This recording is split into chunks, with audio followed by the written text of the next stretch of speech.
జనమత్ poles మళ్ళీ ఒకసారి ఒక కొత్త సర్వేను విడుదల చేసింది. ఈ సర్వేలో జగన్మోహన్ రెడ్డి గారికి అంటే వైసీపీ అధికార పార్టీకి 120 to 123 సీట్స్ ని ప్రొజెక్షన్ ఇస్తోంది. ఇది జనమత్ పోల్స్.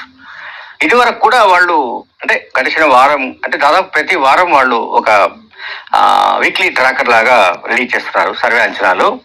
సో తాజాగా వాళ్ళు విడుదల చేసిన సర్వే అంచనాల్లో కూడా అధికార పార్టీకి ఎటువంటి ఢోకా లేదని జనమత్ పోల్స్ తెలియజేసింది.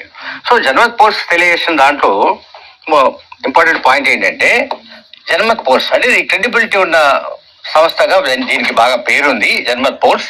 ఈ జనమత్ పోల్స్ సర్వే చెప్పింది ఏంటంటే 120 to 123 ప్రొజెక్షన్ ఇస్తుంది ఎవరికి, వైసీపీ పార్టీకి.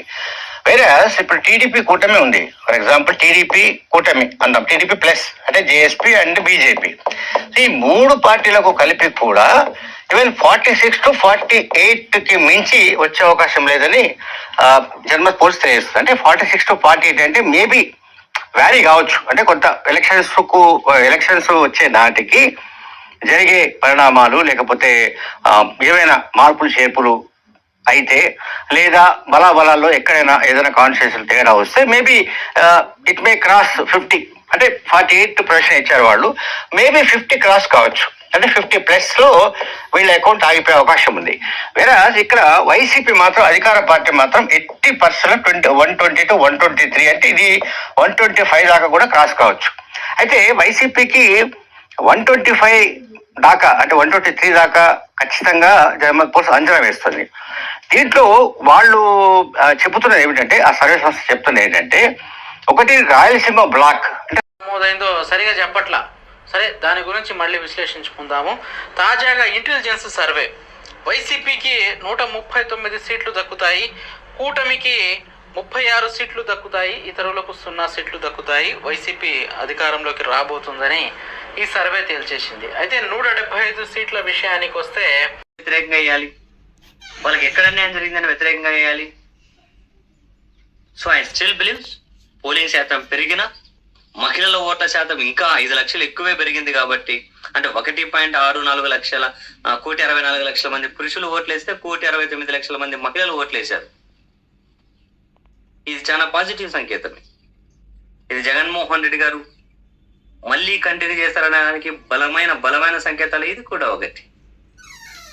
16 సంవత్సరాలుగా ఎప్పుడైనా సరే పోలింగ్ అయిపోయిన తర్వాత ఎగ్జిట్ పోలు లేదా పోస్ట్ పోల్ సర్వే రిలీజ్ చేస్తాం తప్పితే పోలింగ్ కంటే ముందు ఓటర్లని ప్రభావితం చేసేటువంటి ఏ పని కూడా మేము చేయము. దీన్ని నమ్మొద్దని చెప్పి నేను ఓటర్లని ప్రజలని విజ్ఞప్తి చేస్తాను. రాష్ట్రంలో ఉన్న సిచ్యువేషన్ ఏంటికి ఎలా ఉందనుకుంటున్నారు, ఏంటి దాని గురించి మాట్లాడతారు?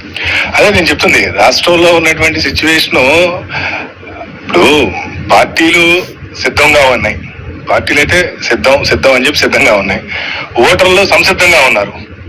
ఒకవైపు పార్టీలు సిద్ధంగా ఉండి ప్రజలు సంసిద్ధంగా ఉన్నప్పుడు పోలింగ్ అయిపోయే వరకు ఓపిక పడితే అన్ని విషయాలు తెలుస్తాయి. ఒకటి సంక్షేమ పథకాలు అనే దానికంటే కూడా ఈ 2024 ఎన్నికలకి మరి ముఖ్యంగా ఆంధ్రప్రదేశ్ లో ఉన్నటువంటి ఓటర్లు సామాజిక వర్గాల వారిగా విడిపోయినటువంటి పరిస్థితి కనబడతా ఉంది. ఎందుకంటే ఒక ప్రధాన రాజకీయ పార్టీ సామాజిక